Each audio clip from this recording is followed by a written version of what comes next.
O meu nome é Vivian Arcoverde, eu sou presidente da Comissão de Saúde Suplementar da Ordem dos Advogados do Brasil. Estamos reunidos hoje para mais um episódio de um podcast.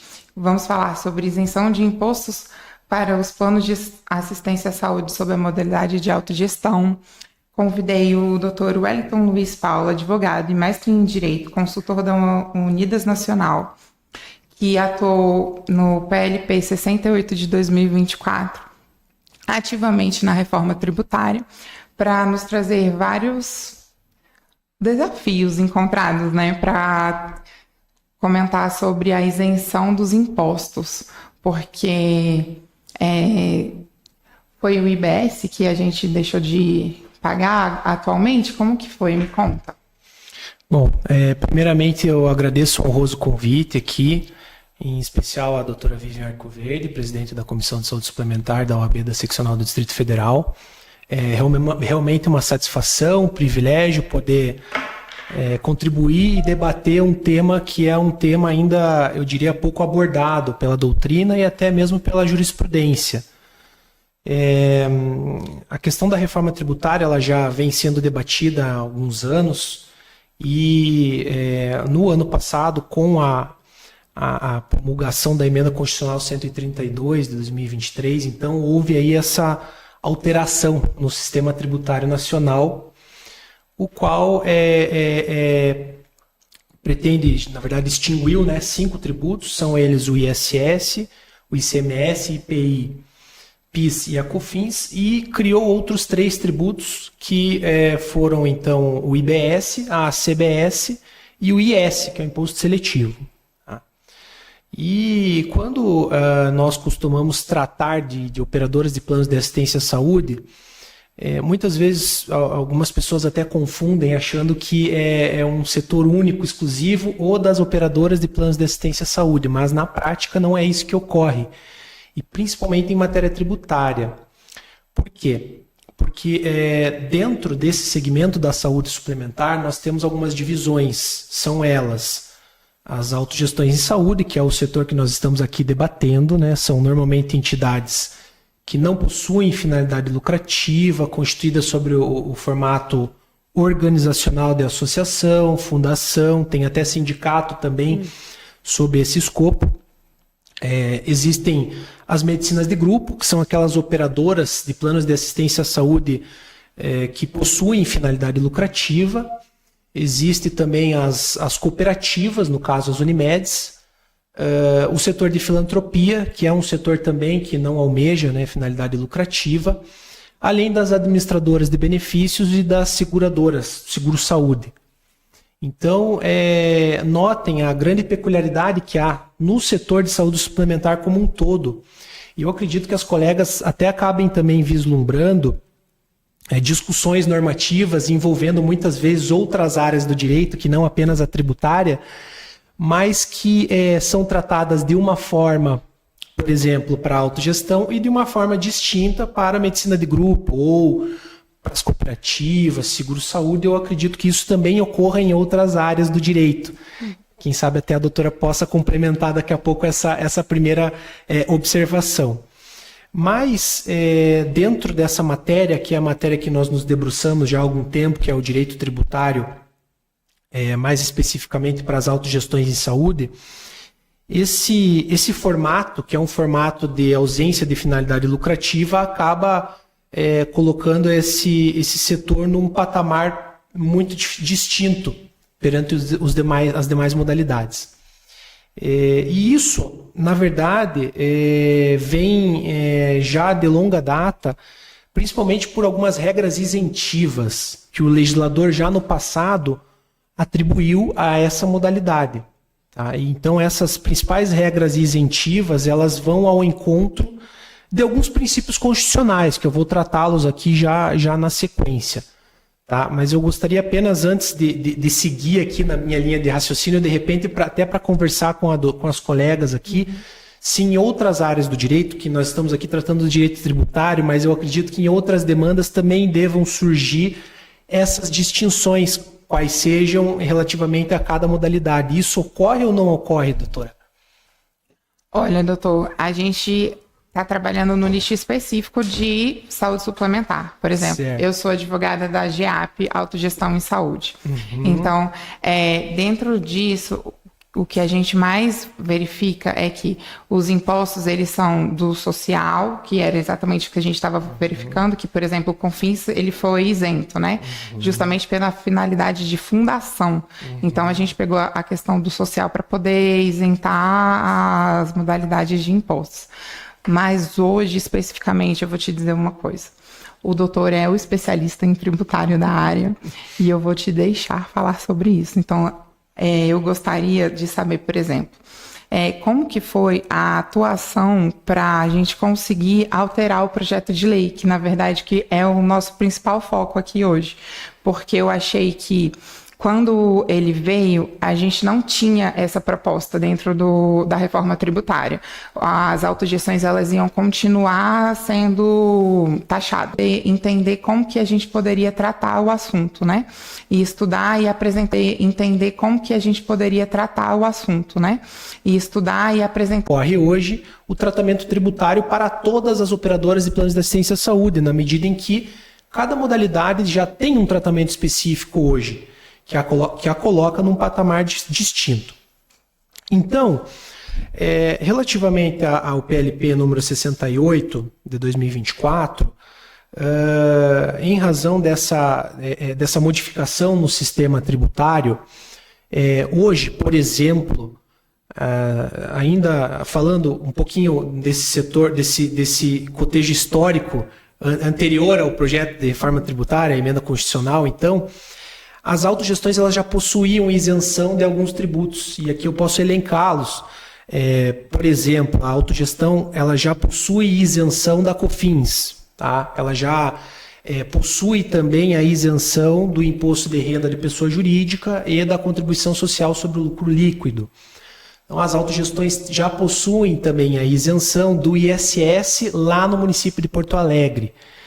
Então, isso já as colocava num patamar distinto e, por isso, a sociedade como um todo acabou se mobilizando, chamando a atenção do Poder Legislativo para que, se as operadoras fossem tratadas de uma única forma, então elas poderiam, no caso, como é o exemplo das autogestões, serem prejudicadas em razão de uma tributação que elas não pagavam antes, e a partir de agora, então, elas passariam a recolher tributos que antes não eram devidos, por regras isentivas. E essa mobilização, principalmente a mobilização do setor como um todo, a autogestão hoje, ela, como eu até já iniciei aqui o nosso diálogo, mencionando que elas são um setor normalmente pelo formato organizacional de associação, fundação ou sindicatos, elas já pagam essa tributação diferenciada. Então, notem que há nesses critérios realmente uma importância muito grande, porque esse setor ele acaba abarcando grande parte dos servidores públicos, inclusive são planos de assistência à saúde que são concedidos a servidores públicos, em sua grande maioria. Existem também empresas privadas que possuem os seus planos fechados, existem sindicatos, enfim, mas a grande maioria são planos de assistência à saúde que são direcionados a empresas públicas, a sociedades de economia mista e corriqueiramente formadas sobre o escopo de associação ou de fundação sem fins lucrativos. Quando o legislador já no passado atribuiu essas regras isentivas ao setor, isso não pode ser considerado como um favor, muito menos como um privilégio. Porque isso vem ao anseio de alguns critérios que são colocados na Constituição Federal de 88. Tá? Existe hoje na doutrina e na própria jurisprudência também vários juristas que definem os critérios da isenção dos tributos ou dos impostos, no caso. E dentre eles a gente pode citar vários aqui, mas eu costumo sempre mencionar aqui as palavras do saudoso professor e jurista Alfredo Augusto Becker, que classifica que as regras isentivas, ele definiu a isenção como uma hipótese de não incidência tributária legalmente qualificada. E aqui eu acho que vai mais ao encontro aí, do que nós estamos tratando aqui hoje, que são as autogestões, são as lições do professor Roque Antônio Carrasa, que define essa questão das regras isentivas, não como um privilégio, como eu mencionei, não como um favor fiscal, né? Mas o professor Roque Antônio Carrasa, ao definir essa questão das regras isentivas, ele define que a isenção tributária encontra fundamento na falta de capacidade econômica do beneficiário, ou nos objetivos de utilidade geral ou de oportunidade política que o Estado pretende. Então, quando o professor Roque Antônio Carrasa define a isenção como esse encontro de fundamento na falta de capacidade econômica do contribuinte, do sujeito passivo da relação jurídica tributária, nós encontramos essa norma na Constituição Federal, no artigo 145, parágrafo 1º, que define lá o princípio da capacidade econômica, o princípio da capacidade contributiva, ele é previsto, então, nesse dispositivo constitucional, e que quando, então, o setor como um todo chama a atenção para esse dispositivo, é que há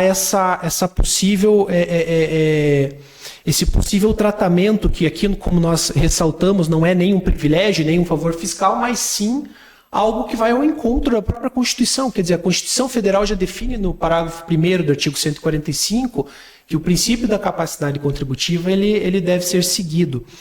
Então, quando o legislador agora coloca e define essa regra isentiva no PLP 68 de 2024 para o setor das autogestões em saúde, ele vai exatamente ao encontro do artigo 145, parágrafo 1º da Constituição Federal, tá? Na medida em que ele traz essa regra de isenção tanto para o IBS quanto para a CBS. Aí aqui recapitulando então, o IBS, o Imposto sobre Bens e Serviços, que ele foi a união, a junção do ISS e do ICMS, e de parte do IPI, que o pessoal agora tem se debruçado bastante sobre esse tema, e a CBS, que foi a união do PIS e da COFINS. Tá?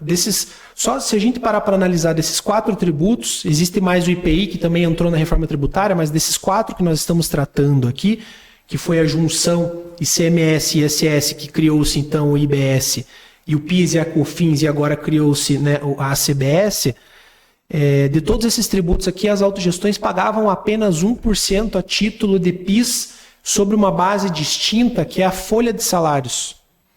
Então, para a COFINS, havia uma regra isentiva clara, para o ISS havia a regra isentiva lá no município de Porto Alegre, algumas outras jurisdições já vinham concedendo, né, e classificando as autogestões como não contribuintes do ISS em outros tributos, em outros municípios que não possuíam regras isentivas, como é o caso até aqui do Distrito Federal, em que a gente encontra alguns acórdãos do TARF, que é o Tribunal Administrativo de Recursos Fiscais aqui do Distrito Federal, já entendendo que uma associação, ela, por não possuir finalidade lucrativa e por ela promover essa espécie de autosserviço, que é assim que os conselheiros, os julgadores aqui denominam, quando há o cumprimento dos requisitos do objeto social dessa associação, então não são sujeitos passivos do ISS, e bem como da COFINS também há aquela regra clara, que é uma regra isentiva. Então, notem que realmente houve então essa mobilização por parte da sociedade e acabou-se então incluindo esse dispositivo que isenta hoje, né, as autogestões tanto do IBS quanto da CBS. Aqui também, ainda fazendo uma ressalva, o PLP ele aguarda ainda a aprovação do Senado Federal, já passou pela Câmara dos Deputados, agora foi enviado, né, para o Senado, então ainda assim lá essa casa também avaliará outros cenários lá propostos da reforma tributária e o setor aí aguarda ansiosamente até por essa manutenção das regras isentivas. Então, na verdade, foi um cotejo analítico com a isenção dos impostos que já haviam. E eu fiquei com uma dúvida. O ISS, na verdade, ele é municipal e no Paraná, Porto Alegre. Em Porto Alegre, ele era isento. Então, na verdade, cada município decidia se o ISS era aplicado ou não, porque, por exemplo, numa empresa GEAP, CACI, a Cefaz, a nível nacional, que tem em todos os municípios, teria que ter uma ação em cada um dos municípios para a gente entender se era isento ou não. A doutora tocou num ponto muito importante agora, que também trazendo aqui as lições da doutrina do direito tributário, nas palavras do professor Roque Antônio Carrasa, que classifica as isenções tributárias como condicionais ou incondicionais, tá? E aqui é um ponto muito oportuno, porque na pesquisa que nós fizemos aí, Brasil, o único município hoje que possui uma regra isentiva direcionada especificamente para o setor das autogestões é o município de Porto Alegre, no estado do Rio Grande do Sul. Essa é a primeira observação aqui que a gente faz.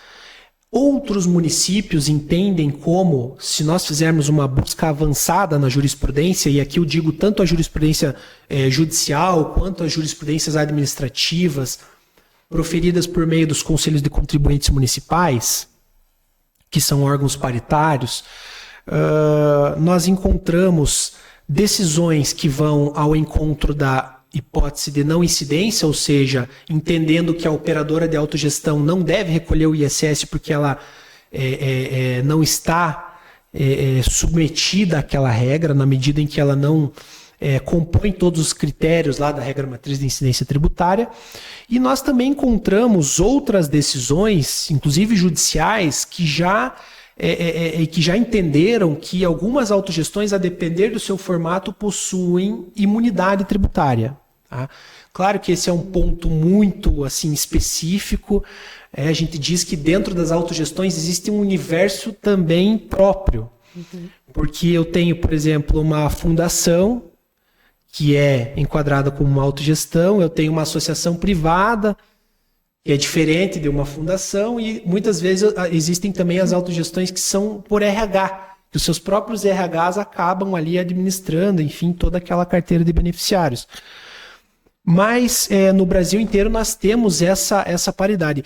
E o ISS, pelo fato dele ser um tributo de competência municipal, então o município de Porto Alegre ele já entende, né, desde o ano de 2005 até, inclusive é uma regra bem antiga, que atribui essa isenção para as autogestões, mas outras capitais, outras comarcas ainda não possuem isso. E acaba que uma operadora, por exemplo, de grande porte, como é o que as doutoras trabalham e atuam, que possui muitas vezes cobertura no Brasil inteiro, acabam se vendo às vezes refém de, em determinada comarca, ter um posicionamento e em determinado município outro. Isso é muito comum, é realmente muito específico.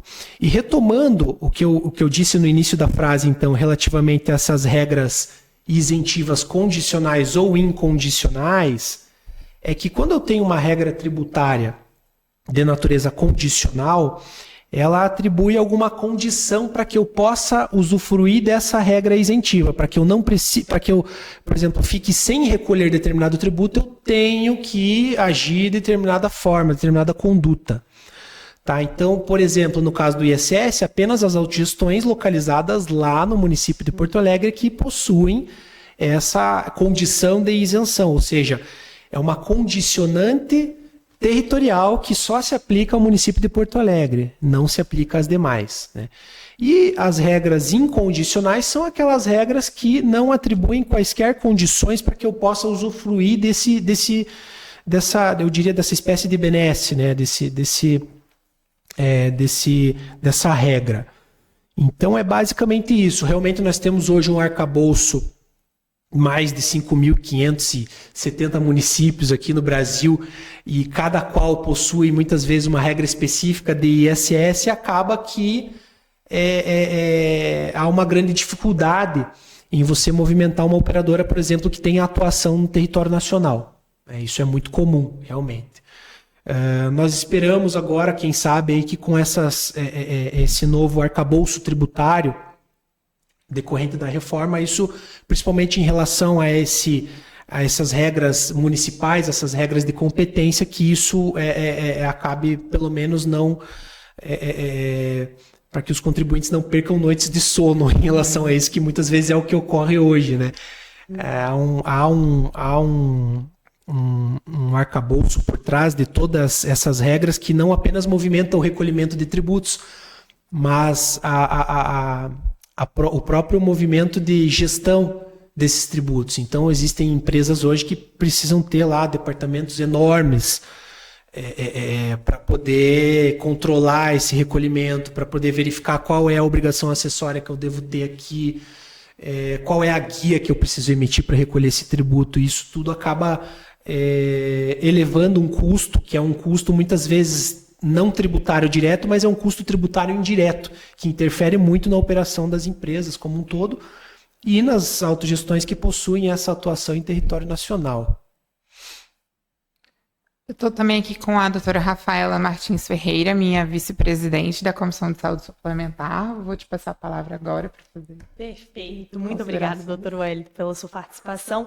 E aí eu gostaria apenas de realmente fazer um questionamento dentro da sua fala, quando o senhor apresenta a questão da imunidade tributária. Então, eu confesso assim, que eu não consegui visualizar como enquadraria essa imunidade. Gostaria de pedir um pouco para o senhor desenvolver isso. Eu acho que eu estou pensando um pouquinho com aquela cabeça clássica da faculdade de Direito, na qual a gente pensa na imunidade como algo constitucional.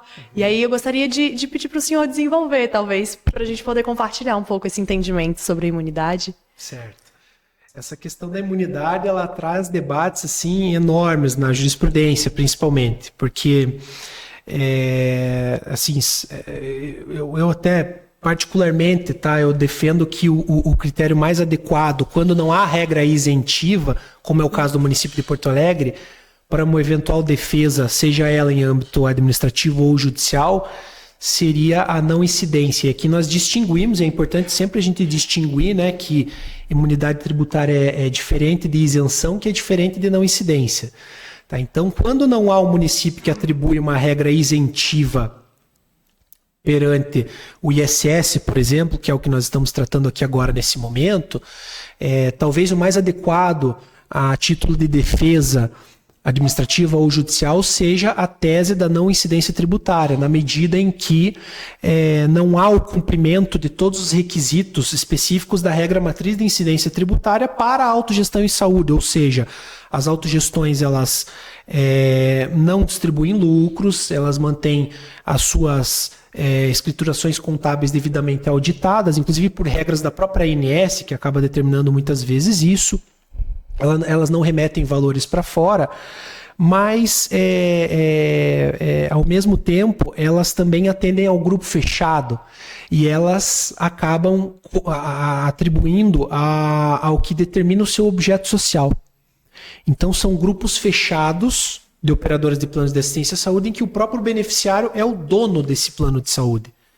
Por isso, diferentemente daquelas operadoras de planos de assistência à saúde que possuem finalidade lucrativa, aqui não há a completa magnitude dos critérios da regra matriz de incidência tributária, tais como critério material, pessoal, espacial, quantitativo. Então isso tudo a gente acaba não observando aqui nas autogestões, isso não ocorre. Por isso, talvez o mais apropriado hoje, nesse momento, seria realmente a defesa da não incidência, muito embora isso também seja algo muito particular, tá? E aqui a gente sempre faz essa ressalva também, não toda a operadora que possui, de autogestão que possui isso, é sempre necessário verificar dentro da operação dessa operadora se ela de fato possui esses requisitos que a enquadrariam numa hipótese de não incidência tributária. Esse é o primeiro ponto, né?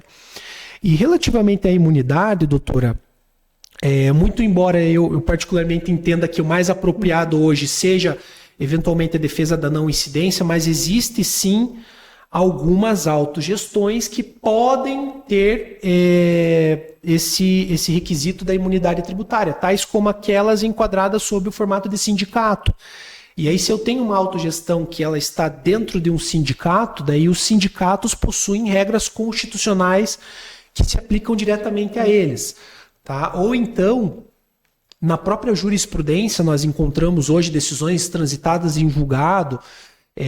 Por exemplo, no município do Rio de Janeiro, existe lá uma decisão que atribuiu regra de imunidade, a possibilidade de imunidade tributária para uma autogestão. E esse processo ele transitou em julgado. Então, e a operadora até hoje ela não recolhe por conta desse precedente, que é uma autogestão. Então, nós encontramos também na jurisprudência judicial, principalmente em outras comarcas, decisões também que foram proferidas no âmbito da imunidade. Então, o importante aqui que eu quero dizer com tudo isso é o seguinte, relativamente ao ISS, a grande maioria das autogestões hoje se enquadram, quando não há hipótese de isenção tributária, numa possível não incidência, a depender dos seus controles contábeis. Isso é bom também que fique muito claro aqui. E algumas, pouquíssimas, mas nós temos sim algumas autogestões que sim possuem essa possibilidade de defesa ou então de busca pela imunidade tributária, claro, a depender do seu critério, dos seus requisitos contábeis, de todos os instrumentos formais que a entidade acaba tendo aí como a sua natureza, né? Mas muito interessante a sua colocação. Esse é um assunto que volta e meia a gente acaba sendo indagado, volta e meia a gente acaba discutindo. Não é algo fácil de ser tratado, né? Mas é muito importante a gente trabalhar aqui, porque nós estamos agora na iminência, né? Já estamos aí sob a sistemática de um novo regime, que é o regime da reforma tributária, e é sempre importante a gente buscar no passado como que isso era tratado, né?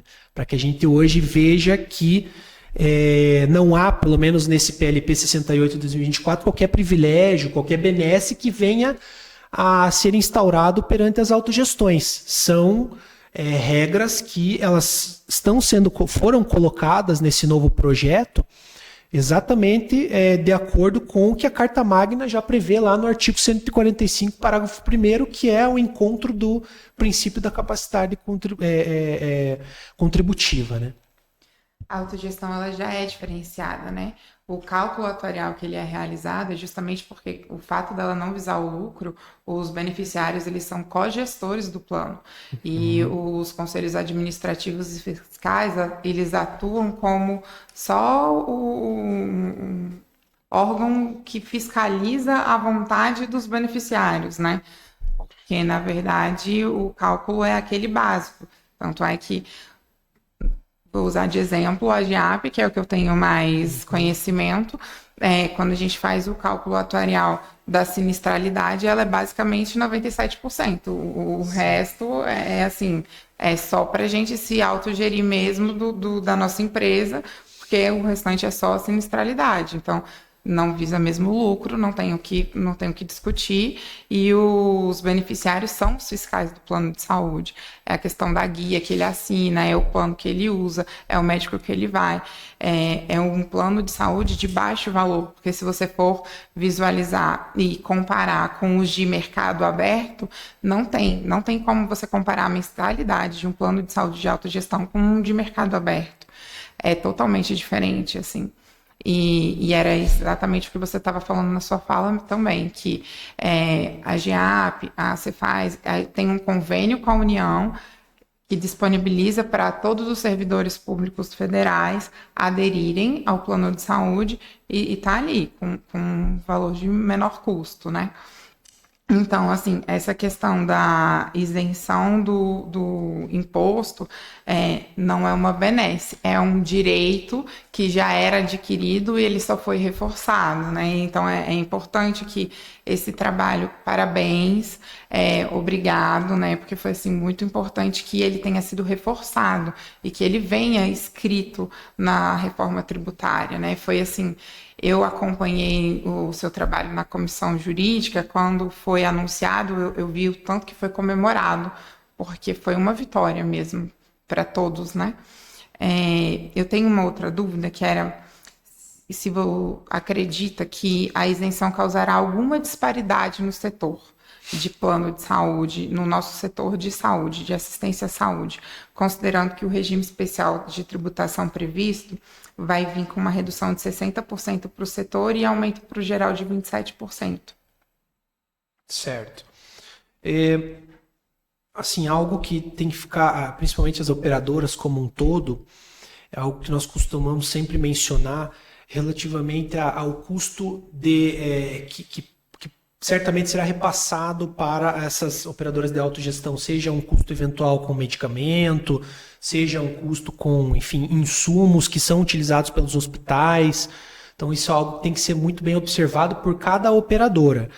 Até um tempo atrás, e algumas utilizam até hoje, algumas revistas que possuem, por exemplo, o Brasíndice, algumas revistas que possuem lá o valor de eventuais insumos e já englobam os impostos, no caso o ICMS, o IPI, dentro desse custo. Então é algo que, como a doutora bem menciona, as operadoras elas têm que ficar atentas e vigilantes para verificar se realmente essa regra ela está sendo repassada de forma adequada ou não. Então esse é um ponto muito interessantíssimo que a doutora toca agora, que cada vez mais as autogestões, não apenas as autogestões, mas o setor de saúde como um todo, ele precisará e necessitará ter um compliance muito bem adequado na sua operação. Esse compliance não apenas envolvendo as questões de direito civil, trabalhista, contratual, mas também um compliance que vise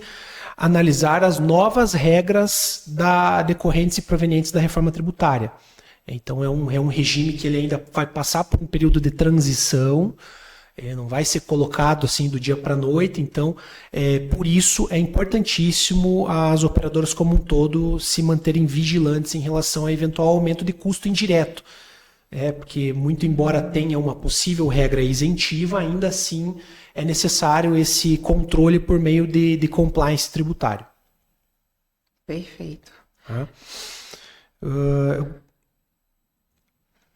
Tem um outro ponto aqui, se a doutora me permite. À vontade, por aqui, gentileza. A gente tem uns minutinhos para que eu estou vendo aqui.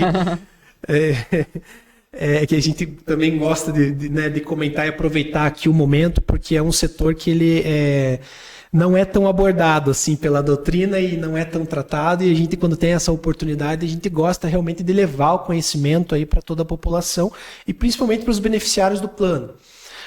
Mas é algo muito importante que ocorreu no ano de 2015, que foi inclusive a possibilidade de remuneração dos dirigentes das associações sem fins lucrativos e das fundações, com a manutenção da isenção do IRPJ e da CSLL. Tá?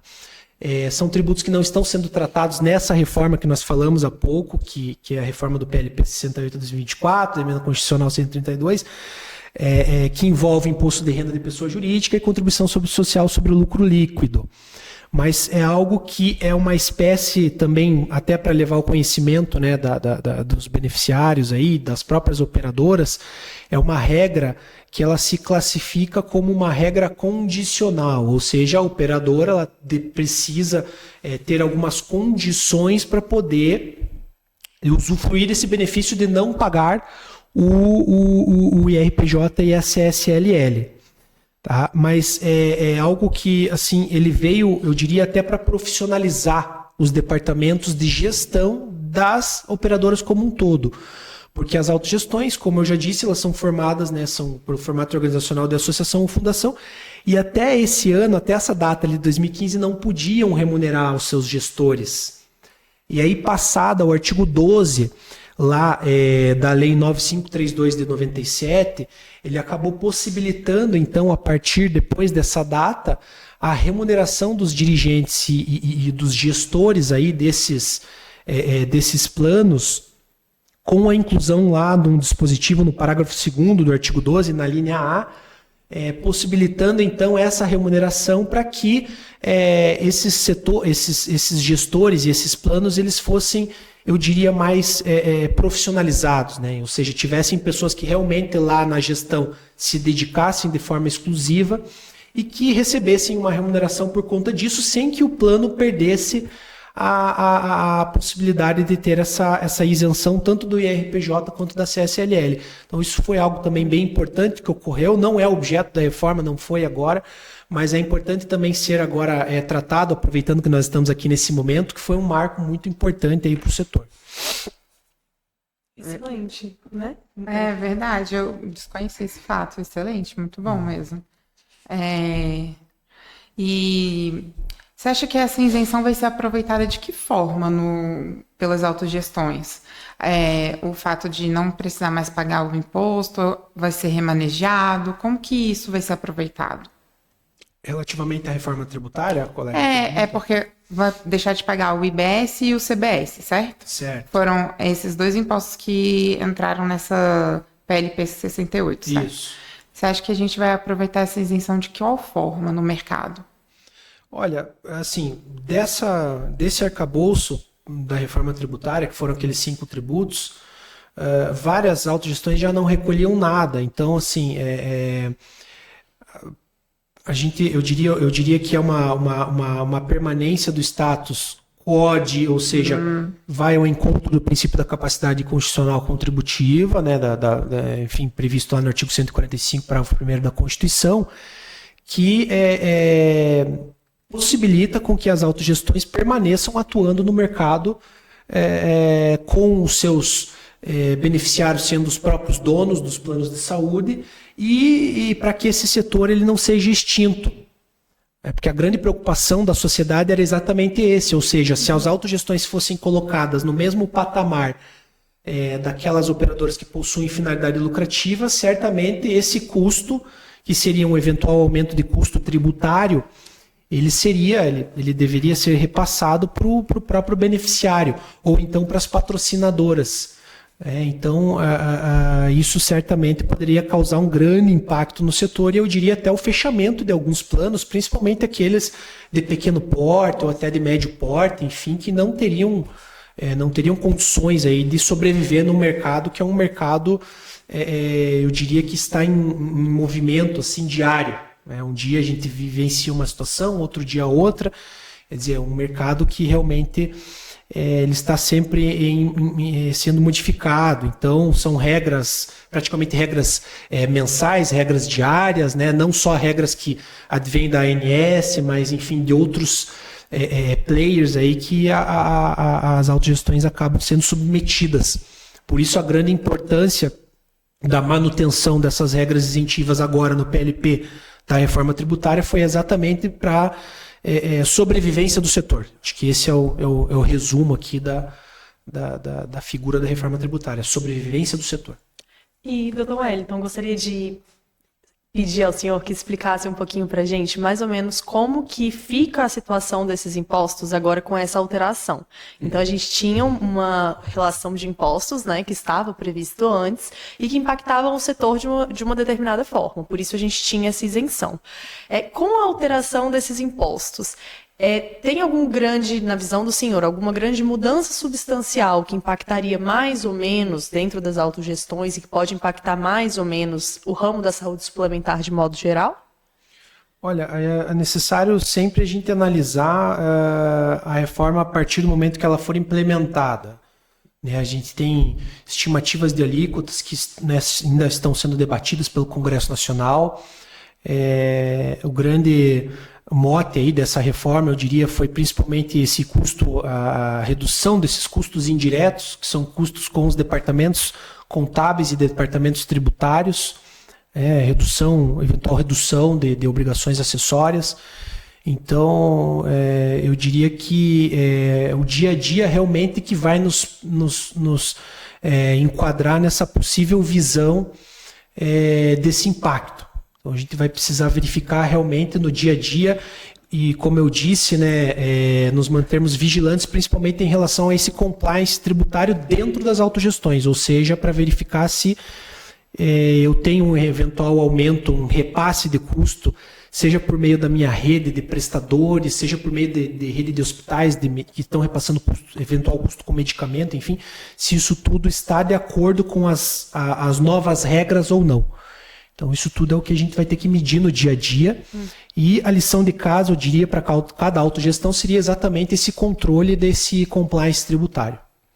Seja por meio de análise em contratos, seja por meio do dia a dia, da operação mesmo, da contabilidade. Acho que a contabilidade dessas entidades aí vai ter um papel fundamental nesse controle, né? Um controle, eu diria, com instrumentos formais, com obrigações acessórias. Então, serão os grandes atores aí desse controle. Não, perfeito. Fiscalização, né? Exatamente, uma fiscalização interna, né? Uma lição de casa. Essa lição de casa que seria esse controle por meio de um compliance tributário. Olha, a missão que eu sempre falei dessa comissão é levar o conhecimento para a sociedade, sabe? E aí, quando a gente trouxe esse desafio de o que mudou na reforma tributária? Veio a isenção do imposto. Vamos trazer alguém para conversar? Vamos. Vamos trazer o doutor? Vamos. Então, muito obrigada por ter topado o nosso desafio de estar aqui conversando com a gente, de ter esclarecido. Queria saber se tem mais alguma outra coisa para esclarecer para a gente, contar para a gente como que foi, porque eu sei o quanto foi difícil, né? E foi difícil. Foi uma caminhada para chegar até aqui, né? E, então, muito obrigada mesmo pela sua presença. É uma honra estar aqui contigo hoje, com um especialista em tributário que nos trouxe mais conhecimento. Eu acabei de aprender muito, acabei de ter uma aula de tributário contigo, então, gratidão. E tem mais algum outro complemento sobre os impostos, sobre como que foi a reforma, como que foi esse desafio, como que vocês fizeram essa luta, porque assim, foi um pessoal que estava sempre junto, né, e encabeçar essa guerra aí que a gente conseguiu corroborar como que estava a Constituição e vir para a reforma. Eu sei que foi um desafio, que foi uma luta, e meus parabéns, de coração. Eu agradeço imensamente o convite, novamente aqui, a possibilidade de expor um tema que é de suma importância para a sociedade. Muitas pessoas acham, como eu disse até no início aqui do nosso diálogo, do nosso bate-papo, que operador de plano de saúde é tudo a mesma coisa, e não é. Não à toa, o próprio Superior Tribunal de Justiça definiu recentemente, por meio de uma súmula, que as relações entre as autogestões e os seus beneficiários não são relações consumeristas, ou seja, não se aplica 608. A súmula 608, não se aplica o Código de Defesa do Consumidor nessa relação que há entre os beneficiários e entre as autogestões de saúde. Então, só aí a gente já percebe que agora, eu diria de uns 10 anos para cá, há um movimento de entendimento e de conhecimento desse setor, que é um setor que ele não é tão novo assim, mas que ele é pouco tratado e pouco debatido na jurisprudência. Então o STJ recentemente já tratou e já abordou isso, né? E nesse julgado, foi um julgado muito interessante lá, essa súmula 608, que ela traz as próprias características da natureza das autogestões. Isso é muito interessante para conhecimento da sociedade. E agora nós, partindo aqui desse diálogo, que é um diálogo, né, um bate-papo, aliás, muito importante, a ideia é exatamente essa: levar conhecimento para a sociedade, demonstrar que é um setor distinto das outras operadoras de planos de assistência à saúde, que não possui qualquer finalidade lucrativa e que principalmente retira uma parcela considerável de pessoas do SUS, né, e aí possibilita realmente lá para aquela pessoa mais carente, que realmente precisa utilizar da rede pública, da rede do SUS. Então, novamente eu agradeço aqui esse convite, doutora, dizendo sempre que nós procuramos aqui trazer esse conhecimento tributário, mas que nós dependemos e muito de outros setores, tais como esse da saúde suplementar, que as doutoras aqui militam. Vocês são realmente a linha de frente, que estão lá nos planos de saúde, que podem nos subsidiar com informações para que nós possamos analisar se aquela regra tributária é válida ou não é. Então, realmente, é um trabalho multidisciplinar, que envolve não apenas o ramo do direito tributário, mas direito do consumidor, direito civil, enfim, direito trabalhista. E aí, com todo esse trabalho multidisciplinar, nós conseguimos levar aí, enfim, travar essas disputas e levar mais conhecimento para a população. Acho que essa é a ideia, né? Excelente. Inclusive, o direito tributário, ele não é um ramo do direito tão fácil, tão simples. A gente observa que levar esse conhecimento para a população é um grande desafio, justamente porque a gente tem termos muito técnicos. O direito por si só já tem isso, a gente sabe bem porque está na área. Então, acho que o nosso bate-papo hoje foi muito, muito rico, justamente por a gente conseguir trazer para a realidade das pessoas. E muitas vezes, o beneficiário, nós mesmos como beneficiários de planos de saúde, a gente não tem essa visão de que o imposto, ele é repassado até chegar, por exemplo, num preço final que ele paga. Então, muitas vezes a gente vê um reajuste alto, a gente vê algumas questões de sinistralidade, não entende como o valor desse plano é feito. E aí, trazer isso, né? Mostrar que, olha, é um ramo de saúde que está sujeito à tributação e que esse tributo vem aqui para o preço que você paga, influencia no uso do seu plano. Eu acho realmente que é um ponto muito rico para a nossa comissão, justamente para a gente trazer esse conhecimento. Com certeza. Inclusive, nós já tivemos uma palestra sobre custeio, que eu trouxe a doutora Alessandra Caiado, que é uma atuária especialista, assim, ela é incrível, e ela trouxe justamente como que é realizado todo o cálculo do custeio, como que a gente faz o reajuste, o que que entra, o que que não entra, quantos por cento, por quê. Então, assim, a nossa comissão, ela tem o compromisso com a sociedade de levar o conhecimento. O que a gente puder fazer para vamos levar o conhecimento, como que acontece, o que é um plano de saúde de alta gestão, como que a gente funciona, a gente está sempre à disposição, as portas estão abertas. Quando puder voltar novamente para uma nova aula, por favor, nos dê essa honra. Então, gente, hoje a gente vai ficar por aqui. Muito obrigada, doutor Wellington, muito obrigada, doutora Rafaela. Boa noite a todos, e é isso. Muito obrigado, uma boa noite. Boa noite.